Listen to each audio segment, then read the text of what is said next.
김진도 YTN 과학기상팀장과 함께 좀 더 자세한 얘기 나눠보도록 하겠습니다. 안녕하십니까? 네, 안녕하세요. 자, 일단 지금 주민들이 제일 걱정하는 거는 또 지진 날까라는 부분이거든요. 여진부터 얘기를 해보도록 하죠. 여진이 지금 190차례 넘게 발생하고 있죠? 맞습니다. 여진은 본진보다는 약합니다. 그리고 규모가 발생하는 것이 규모 2에서 현재 4 정도 사이의 지진이 일어나고 있는데요. 예. 규모 3 이상의 지진이 한 2차례 정도 일어났고요. 그 밖에 규모 3 이하, 2에서 3 사이의 여진이 약 190차례 정도 나타나고 있는 상태입니다. 아침에 8시 24분인가에도 규모 났었죠? 3.2의 지진이 일어났습니다. 비슷한 위치에서 났기 때문에 역시 여진으로 보고 있는 거고요. 예. 그 정도면 어느 정도 진동이 그 경주 지역에서는 진동이 감지될 수 있는 그런 정도 수준입니다. 예, 여진을 보면 이 지진이 좀 잦아드는 건지 아니면은 또 발생할지 이걸 좀 분석을 할 수 있을 텐데 지금의 여진 흐름은 어떻습니까? 지금이 여진이 집중적으로 발생한 상태에서 약간씩 빈도는 좀 늦어지는, 그러니까 예. 아주 많이 발생하는 지점에서 좀 떨어지는 예. 그런 형태로 볼 수가 있고요. 아하. 앞으로도 한 사나흘 정도는 더 여진이 발생하기는 하겠지만 그 위에는 여진 발생도 급격하게 줄어들 것으로 현재 예상이 되고 있습니다. 예. 자, 그 전에 발생을 했던 지진과 어제 발생한 두 차례의 지진을 좀 비교를 한다면 어떤 차이가 있는 걸까요? 올해 이전과 올해 상황이 완전히 다릅니다. 아하. 올해 같은 경우는 울산 지진부터 기억이 나실 건데요. 그렇죠. 규모 5.0의 지진이 일어났고요. 예. 두 달여 만에 규모 5.1, 5.8의 지진이 연속으로 세 차례나 일어났습니다. 예. 규모 5.8의 지진은 역대 한반도에서 관측된 지진 가운데 가장 강력한 것입니다. 그리고 규모 5.1의 지진은 5번째 위력을 지니고 있고요. 예. 그 외에 6번째가 규모 5.0이 자리하고 있습니다. 그 이전에 발생한 지진은 규모 5.3의 지진이 북한 지역에서 발생한 게 있었고요.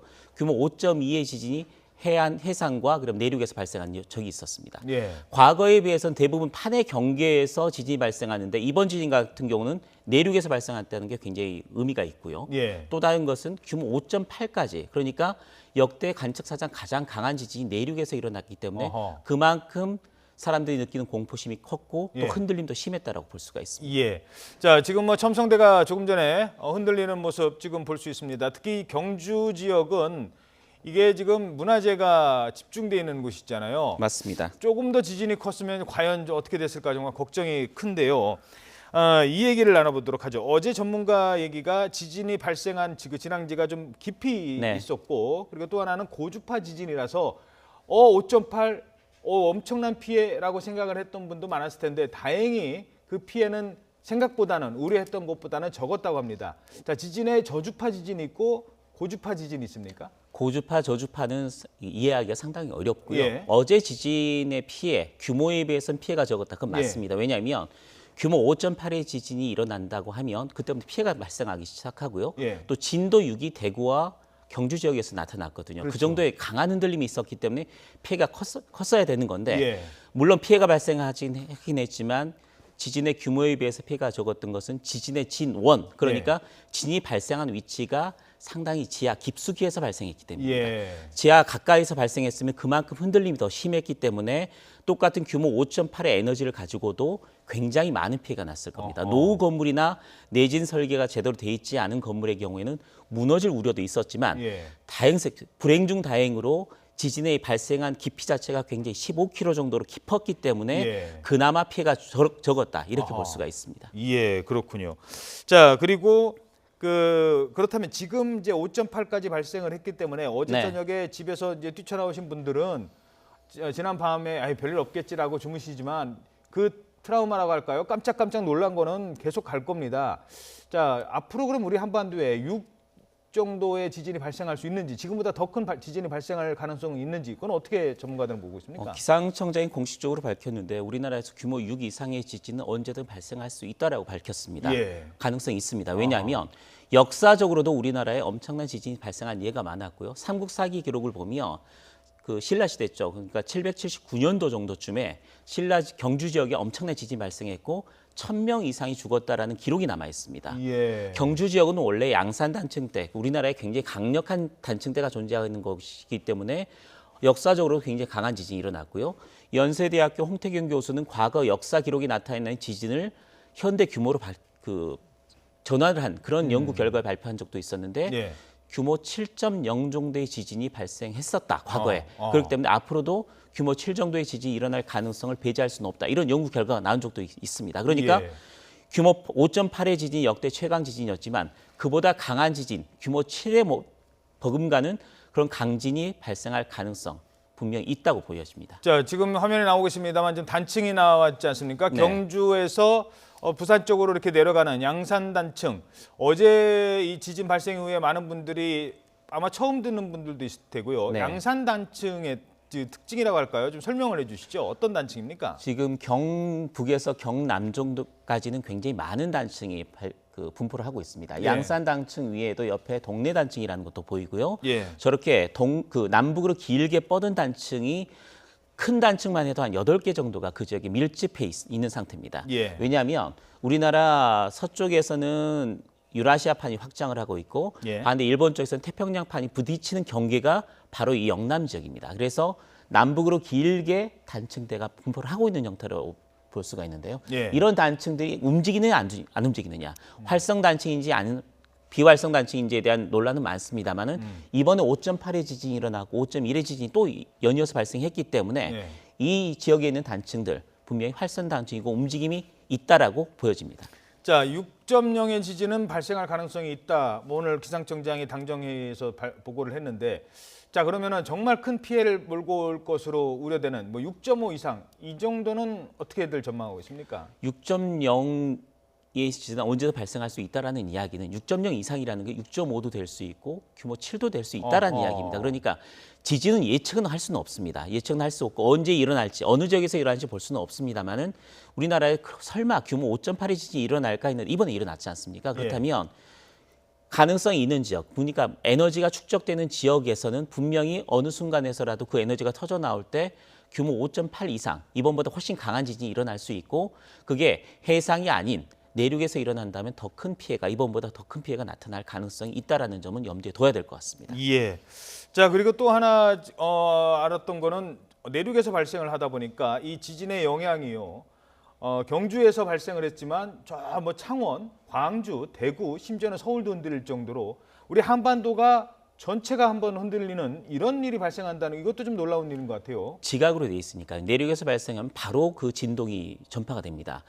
진도와 규모의 차이가 좀 있는데 예. 진도 흔들림이 있기 때문에 진앙에서 가까운 곳은 많이 흔들리게 됩니다. 그렇죠. 경주와 대구 지역은 진도 6까지의 흔들림이 감지가 됐고 예. 서울 지역 같은 경우 좀 멀긴 합니다만 진도 2에서 진도 1까지의 흔들림이 감지가 됐습니다. 예. 이런 진동 같은 경우는 내륙으로 연결되어 있는 중국 상하이 지역에서도 감지가 됐고요. 예. 또 일본 지역에서도 감지가 될 정도입니다. 따라서 지각을 통해서 움직이는 진동 같은 경우 특히 내륙에서 발생했을 경우는 상당히 많은 흔들림이 전국에서 감지가 될 수가 있습니다. 알겠습니다.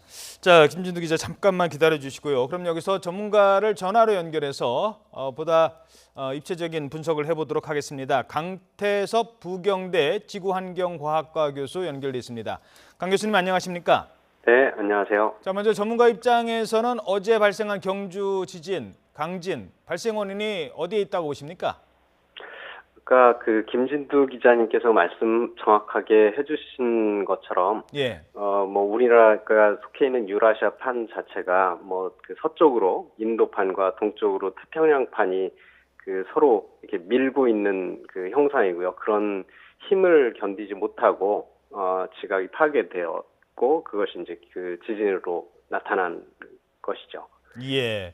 어제 두 차례의 지진이 발생을 했는데 첫 번째 지진은 5.1이었고요. 그다음에 5.8이었습니다.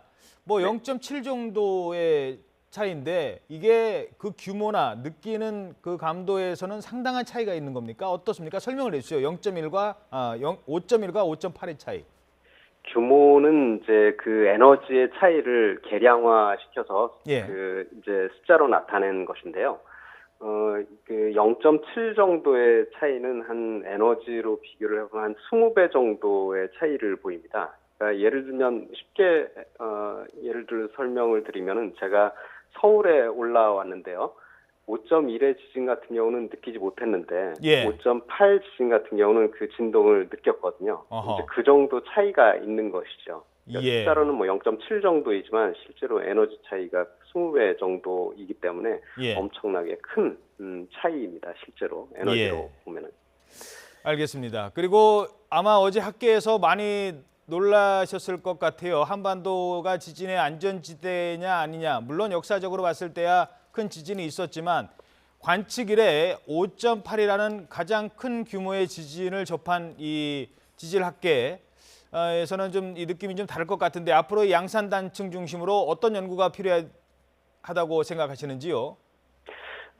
첫째로는 이제 한반도에서 지진학을 이제 연구하는 사람으로서 그런 정도의 규모 지진은 언제든지 발생 가능할 거라는 예상을 누구나 하고 있었죠. 근데 예. 실제 이제 현실이 되니까는 예상했던 것이 맞아서 좋다기보다는 뭔가 굉장히 당혹스러운 거죠. 실제 마주하게 되니까. 예. 이제 그런 것들을 이제 앞으로 좀 더 명확하게 그런 특성들이 어떤지를 규명을 하기 위해서는 먼저 그 관측과 지진에 대한 관측과 그런 연관된 단층에 대한 조사 이런 것들이 좀 더 철저하게 이루어져야 될 것으로 생각을 합니다. 예, 일단 네. 확인된 건 이 양산 단층은 활성화됐다. 그러니까 지금 살아서 움직인다. 이렇게 좀 이제 확인이 된 것 같고요.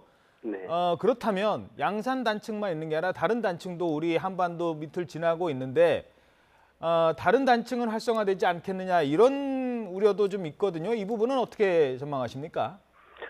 실제로 양산 단층 자체에 대한 관심이 많았기 때문에 예. 한반도에 존재하는 양산 단층 이외에 다른 단층에 대한 관심이 소홀했기 때문에 나타난 현상이라고 생각하는데요. 예. 사실 이제 면적으로 치면은 한반도 자체가 그렇게 큰 면적은 아니거든요. 아하. 그래서 양산 단층에 가졌던 관심들이 다른 단층에도 관심이 좀 더 기울어져야 되는 계기가 되었다고 생각을 합니다. 예. 그러니까 실제 거기서 뭐 어떤 일이 없었기 때문에 또는 뭐 활성 단층이 아니기 때문에 관심이 없었던 것은 아니거든요. 예. 특별히 이제 그 양산 단층 주변을 따라서 중요한 시설들이 많이 위치해 있기 때문에 특별히 더 많은 관심을 기울였던 거고요. 그런 부분들을 다른 지역에 있는 단층들에도 관심이 기울여져야 될 것으로 생각을 합니다. 예, 한반도에 이렇게 왜 큰 지진이 최근에 발생했을까라고 그냥 단순하게 생각을 해보자면 그게 두 가지 사건이 있었습니다. 물론 동일본 대지진, 멀리 보면 동일본 대지진의 영향이 있고요. 또 하나는 최근에 북한이 핵실험하지 않았습니까? 인공지진이 발생했고 일단 인공지진, 북한에서 함경북도에서 발생한 인공지진이 이 양산 단층에 영향을 미쳤다. 글쎄요, 이 정도는 아니다라고 보시는데 어떻게 생각하십니까, 교수님은? 실제 이제 두 가지 측면에서 생각해 봐야 되는데요. 예. 지진 에너지는 거리에 따라서 급격하게 감소를 하게 됩니다. 예. 그래서 이 북한 그 풍계리에서부터 이번 지진이 발생한 데까지 거의 한 600km 그 이상은 아마 될 것 같은데요. 그 정도 거리에서 규모 5.0 정도의 지진이 발생을 했고 그로부터 발생한 에너지가 과연 600km를 건너가면서 영향을 줄 수가 있겠는가? 예. 실제로 지구상에서 보면 이웃한 일본이 바로 있고요. 그래서 훨씬 더 큰 사건들이 많이 더 자주 일어나고 있거든요. 예. 그래서 북한 핵실험 때문에 이 지진, 북한 핵실험과 연관성 이런 것을 생각을 하기에는 좀 어렵다고 생각을 합니다. 일본에서 잇따라 발생한 지진, 거기에 이제 판이 지금 부딪히는 이런 상황이기 때문에 우리의 단층과는 좀 차원이 있겠습니다만 그래도 혹시 일본에서 최근에 그 발생한 지진이 우리에게 영향을 미치는 건 아닐까요? 그 부분은 어떻게 보십니까? 일단 그 지각에 어떤 힘이 작용하고 있는 것은 서로 동떨어진 것이 아니면은 거의 공통적으로 작용을 하고 있다고 보는 것이 타당하거든요. 근데 최근에 일본 구마모토 현에서 발생한 지진이라든지 아니면 과거 후쿠오카 앞에서 발생했던 지진이라든지 이런 지역 자체는 한반도하고 지질학적으로 크게 동떨어져 있는 지역은 아닙니다. 따라서 동일하게 작용하고 있는 그 태평양판과 인도판의 압축되는 힘, 그 힘이 공통적으로 작용한 결과로 나타나는 것으로 생각을 합니다. 예, 그런 알겠습니다. 의미에서 네. 자, 그리고요. 지금 두 가지만 더 질문 드리도록 하죠. 먼저 지진운이라고 하는데요. 얼마 전에 지진운이 관측이 됐습니다. 그래서 일각에서는 이 누리꾼들 사이에서는 이게 지진의 전조 현상 아니었느냐 이런 얘기도 있거든요. 이 부분은 어떻게 보십니까?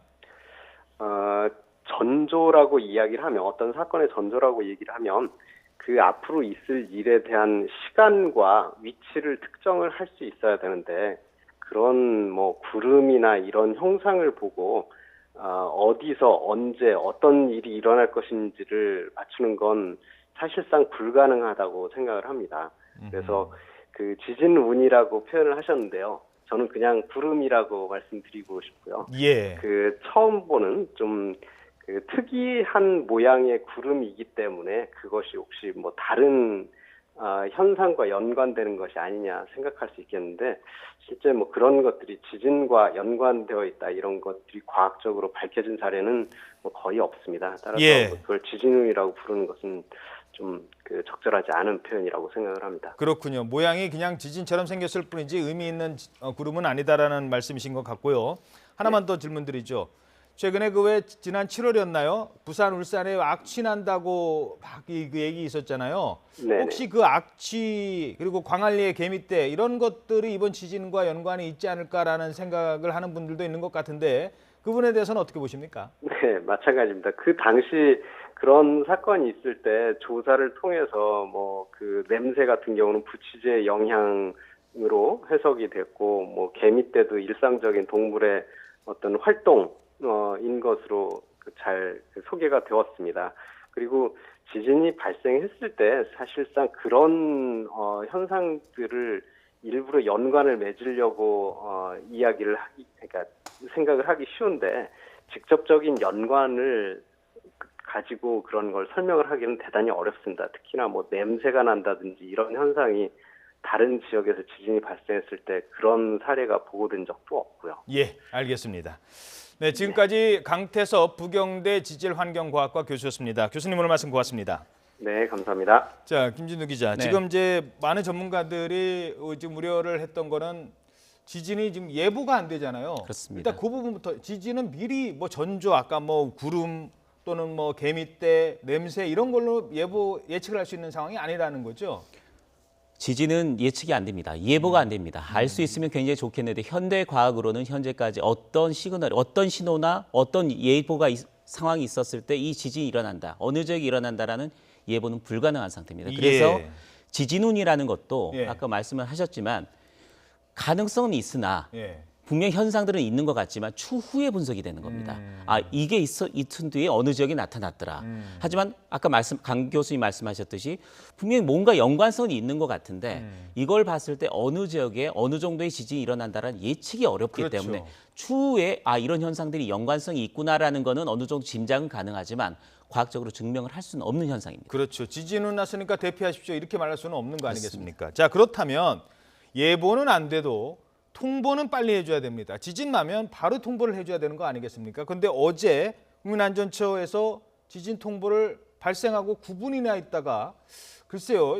원래 그 선 조치 후 보고라는 게 있지 않습니까? 일단 국민들한테 알려줘야지 그거 발생 통보할까요? 위에 결제받느라고 시간 많이 걸렸나요? 9분이나 걸렸습니다. 9분 뒤면 상황은 끝납니다. 예. 한국에서 한반도 내에서 지진이 일어났을 경우에 부산에서 일어난 지진의 여파가 서울까지 9분 내에 끝난 상황이 종료가 됩니다. 예. 그렇기 때문에 9분 뒤에 이런 그 문자를 보냈다는 건 말이 안 되는 거고요. 예.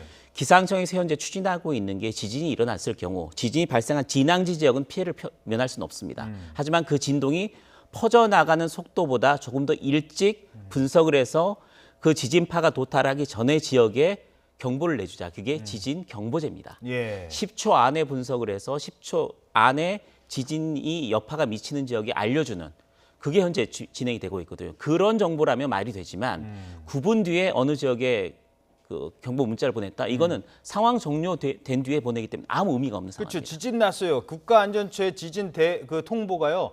YTN 뉴스보다도 느렸습니다. 뉴스 보고 알지 뭐 그 지진 통보 그 많은 돈 들여서 얘기하겠습니까? 이번 부분은 그래서 지금 오늘 그 기상청장이 보고를 했을 때도 2020년까지는 좀 줄이겠다 이런 보고를 한 것 같아요. 그래서 10초입니다. 그게 현재 예상으로는 10초 안에 발생이 되면 진앙지 지역은 어쩔 수 없지만 여파가 미치기 전에 대피할 수 있는 시간은 주자. 이게 지진 경보제입니다.